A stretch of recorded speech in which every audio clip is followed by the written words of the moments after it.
राधे राधे दोस्तों। अभी तक हम लोग भारतीय न्याय संहिता की धारा 52 तक हम लोग चर्चा कर चुके थे। अब आगे चलते हैं। बीएनएस की धारा 53, इसमें दुष्प्रेरक के दायित्व का प्रावधान दिया गया है कि उसका दायित्व क्या होता है। दुष्प्रेरक के दायित्व का प्रावधान: दुष्प्रेरित कार्य से दुष्प्रेरक के इरादे से भिन्न प्रभाव उत्पन्न होता है तो यदि जो दुष्प्रेरक है वो दुष्प्रेरण करने के पश्चात दुष्प्रेरित व्यक्ति द्वारा जो कार्य था करने के लिए, परंतु वो कार्य उस इरादे से भिन्न, उसके अलग इरादे से, इरादा जो भी रहा हो, लेकिन उस जो परिणाम था उससे भिन्न उत्पन्न होता है, तो इस स्थिति में उत्प्रेरक का दायित्व क्या होगा, इसके बारे में धारा 53 में दिया गया है। ठीक है, स्पष्ट रूप से आगे दिए बता रहे हैं। जब किसी कार्य को दुष्प्रेरित करने वाले की ओर से किसी विशेष प्रभाव को उत्पन्न करने के लिए आशय से दुष्प्रेरित किया जाता है और वह कार्य जिसके लिए दुष्प्रेरक दुष्प्रेरण के परिणाम स्वरूप उत्तरदायी है, दुष्प्रेरक द्वारा आसाहित प्रभाव से भिन्न प्रभाव उत्पन्न होता है। दुष्प्रेरक कारित प्रभाव के लिए उसी प्रकार और उसी सीमा तक उत्तरदायी है मानो ने उस प्रभाव को कारित करने के आशय से कार्य को दुष्प्रेरित किया हो, बशर्ते कि वह जानता हो कि उकसाए गए कार्य से ऐसा प्रभाव करने की संभावना है। ठीक है, सीधी सी बात है कि रमेश ने सुरेश को उकसाया चोरी करने के लिए, परंतु जो चोरी करते समय संपत्ति का मालिक सुरेश को देख लेता है और सुरेश पर हमला करता है, तो सुरेश अपने बचाव या किसी अन्य कारण से संपत्ति के मालिक पर हमला कर देता है या मृत्यु कारित कर देता है संपत्ति के मालिक की, तो ये संभावना है, परिणामी है। ठीक है, उसका परिणाम जो है संभावित था कि ऐसा भी हो सकता है।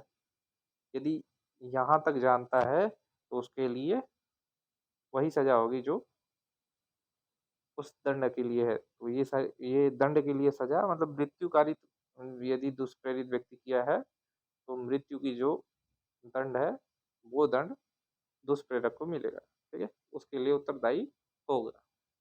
इसमें उत्तरदायी का केवल प्रावधान है, दंड अन्य धाराओं में दी गई है। ठीक है, उसके लिए उत्तरदायी होगा, मृत्यु के लिए उत्तरदायी दुष्प्रेरक ही होगा। ठीक, चलिए आगे चलते हैं। यह प्रावधान आईपीसी की धारा 113 में निहित थी, जो वर्तमान में आपके बीएनएस की धारा 53 में वर्णित कर दी गई है। अगली धारा आती है हमारी धारा 54, दुष्प्रेरक के दायित्व का प्रावधान जब दुष्प्रेरक कार्य के समय उपस्थित। पहले ऐसा था कि दुष्प्रेरक अपना दुष्प्रेरण का कार्य करके अब निकल लिया और दुष्प्रेरित व्यक्ति जाके उस कार्य को कारित कर रहा है कहीं अन्य जगह पर, परंतु इस धारा में क्या दिया गया है, उसका दायित्व का प्रावधान दिया गया है जब वह उसी स्थान पर उपस्थित हो जहां पर दुष्प्रेरित व्यक्ति उस अपराध या घटना को घटित कर रहा है। ठीक है, पहला इसमें पॉइंट बाय पॉइंट दिया है, समझाया गया है। जब जब भी कोई व्यक्ति अनुपस्थित हो तो उसे दुष्प्रेरक के रूप में दंडित किया जा सकता है। वह उस समय उपस्थित होता है जब वह कार्य या अपराध किया जाता है जिसके लिए वह उकसावे के परिणाम स्वरूप दंडनीय होता है। ऐसा कृत्य या अपराध करने वाला समझा जाएगा, माना जाएगा कि वही अपराध उसी ने किया है। ठीक है, यदि वो व्यक्ति वहां पर उपस्थित है और दुष्प्रेरित किया है दुष्प्रेरक ने, तो जो दुष्प्रेरित व्यक्ति है उसके द्वारा जो राधे अपराध किया राधे। गया है वो ऐसा माना जाएगा कि दुष्प्रेरक ने ही किया है और इसके लिए दंडनीय भी होगा दुष्प्रेरक। ठीक है, यह प्रावधान पहले आईपीसी की धारा 114 में निहित थी, जो वर्तमान में बीएनएस की धारा 54 में वर्णित कर दी गई। ठीक है, चलिए आगे चलते हैं। बीएनएस की धारा 55, पहले एक चीज आप लोगों को क्लियर कर देना चाहते हैं कि बीएनएस की 3 धाराएं जिसमें दंड दिया गया है दुष्प्रेरित करने के लिए, किसी को दुष्प्रेरित करने के लिए जो दंड है वो 3 धाराओं में दी गई है और अन्य धाराओं में जो है परिभाषाएँ दी गई है। एक धारा पहली धारा आती है दंड देने के लिए बीएनएस की धारा 49, दूसरी बीएनएस की धारा 55, तीसरी है बीएनएस की धारा 56। ठीक है? बीएनएस की धारा हम 49 पढ़ चुके हैं। अभी हमें जानना है बीएनएस की धारा 55 वर्ग के बारे में। बीएनएस की धारा 55 में मृत्यु दंड या आजीवन कारावास से दंडनीय अपराध कर यदि कोई दुष्प्रेरण करता है तो उसके लिए कौन सा दंड होगा। ठीक है, इस बारे में चर्चा की गई है। जो कोई मृत्यु या आजीवन कारावास से दंडनीय किसी अपराध के लिए किए जाने का दुष्प्रेरण करेगा यदि वह अपराध दुष्प्रेरण के परिणाम स्वरूप नहीं किया गया और ऐसे पर दुष्प्रेरण के दंड के लिए इस संहिता के अधीन कोई स्पष्ट उपबंधन नहीं किया गया तो वह दोनों में से किसी भांति के कारावास जिसकी अवधि 7 वर्ष तक की हो सकेगी दंडित किया जाएगा और जुर्माने से भी दंडनीय होगा। ठीक है, जैसे दुष्प्रेरक जो है दुष्प्रेरित किसी व्यक्ति को दुष्प्रेरित कर दिया ऐसे अपराध करने के लिए जिससे क्या होगा, जिसमें सजा क्या है मृत्यु या आजीवन कारावास की है, तो उस स्थिति में उसे 7 वर्ष की सजा, दुष्प्रेरक को 7 वर्ष की सजा और जुर्माने भी दिया जा सकता है। भले वो दुष्प्रेरित व्यक्ति वो कार्य करे या न करे, फिर भी उसको 7 वर्ष की सजा हो सकती है। ठीक है, उकसा देने के बाद दुष्प्रेरक के द्वारा उकसाने के बाद दुष्प्रेरित व्यक्ति उकसावे में आकर वो कार्य करे या न करे, लेकिन दुष्प्रेरक को 7 साल की सजा होगी ही। ठीक है, दूसरा पॉइंट है इसमें, यदि कोई ऐसा कार्य किया जाता है जिसके लिए दुष्प्रेरक दुष्प्रेरण के परिणाम स्वरूप दायित्वाधीन है और जो किसी व्यक्ति को क्षति पहुंचाता है तो दुष्प्रेरक किसी एक अवधि के लिए कारावास की दायित्व के अधीन होगा जिसे 14 वर्ष तक बढ़ाया जा सकता है और साथ ही वह जुर्माने के लिए भी उत्तरदायी होगा। ठीक है, इसमें भी वही चीज दिया गया है कि दुष्प्रेरक जो है उसका परिणामी स्वरूप, उसका परिणाम जो होने वाला है उसको उसके दायित्व के अधीन है। मतलब जैसे अभी पिछले उदाहरण में हम लोग दिए थे कि रमेश ने सुरेश को चोरी करने के लिए उसको दुष्प्रेरित किया, तो दुष्प्रेरण के प्रभाव में आकर सुरेश चोरी करने गया परंतु वहां पर मृत्यु कारित कर दिया गया और इसका परिणाम रमेश जानता था।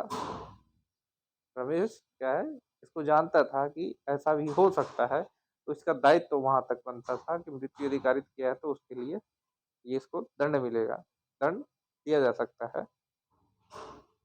तो इस स्थिति में इस चीज के लिए यहाँ पर दंड का प्रावधान बताया गया है कि एक अवधि के लिए कारावास यानी कारावास होगा जिसके अधीन होगा, सॉरी,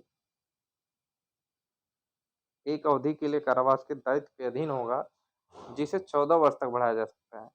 मतलब परिणाम जानता हो ऐसा भी हो सकता है और उस परिणाम के लिए दायित्व है दुष्प्रेरक का, तो ऐसी स्थिति में उसे 14 वर्ष तक का कारावास हो सकता है और जुर्माना भी देना पड़ सकता है। ठीक है,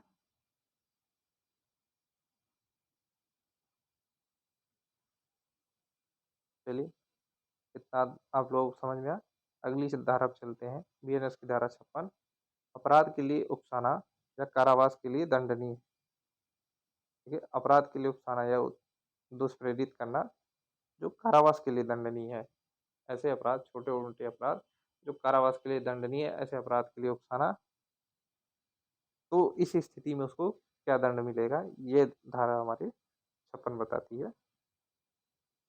ठीक है, किसी अपराध जो कोई कारावास से दंडनीय किसी अपराध का दुष्प्रेरण करता है वह यदि वह अपराध दुष्प्रेरण के परिणाम स्वरूप नहीं किया जाता है और ऐसे दुष्प्रेरण के दंड के लिए इस संहिता में कोई स्पष्ट उपबंध नहीं है, मतलब कोई दुष्प्रेरण कोई दंड संहिता में कोई दंड का प्रावधान नहीं किया गया है, तो उस स्थिति में अपराध के लिए उपबंधित किसी भांति के कारावास से, मतलब अपराध के लिए जो उपबंधित कारावास है, सजा है, किसी भी प्रकार की कारावास की सजा है, उससे जिसकी अवधि उस अपराध के लिए उपबंधित दीर्घतम अवधि की 1/4, मतलब सबसे ज़्यादा जो उस अपराध के लिए होगी, उस अपराध के लिए सबसे ज़्यादा जो सज़ा होगी, कारावास की सज़ा होती है, उसका 1/4 भाग 1/4 भाग की सज़ा होगी,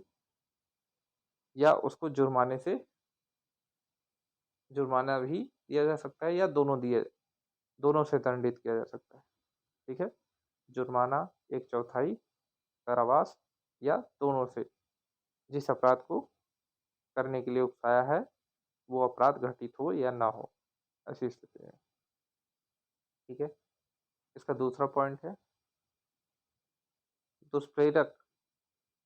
यदि दुष्प्रेरक या दुष्प्रेरित व्यक्ति कोई लोक सेवक है, ठीक है, कोई लोक सेवक है और जिसका कर्तव्य ऐसे अपराध के किए जाने को रोकना है, ठीक है, तो दुष्प्रेरक उस अपराध के लिए उपबंधित किसी भांति के कारावास से, जिसकी अवधि उस अपराध के लिए उपबंधित दीर्घतम अवधि की आधी तक की हो सकेगी, ऐसे जुर्माने से उस अपराध के लिए उपबंधित है, या दोनों से दंडित किया जा सकता है।